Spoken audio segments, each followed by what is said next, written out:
How to block ads on Facebook. Hi everyone, welcome to the channel. This is Rose, and without further ado, let's dive right into the video. Launch Facebook app on a device. Sign in to your account. Tap three-line menu icon at top right corner. Tap gear icon at top right corner of the screen. Now select See More in Account Center. Scroll down, select Add Preferences.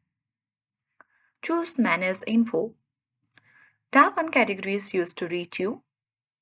If you see this option used, select particular one and tap No. You need to perform this same thing for all of this.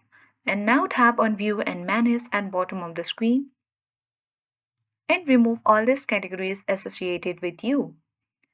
And once you have done this, you will successfully block ads on Facebook. That's it. I hope this guide was helpful. If it was, then do like, share, comment, and don't forget to subscribe. Thank you for watching and see you in the next video.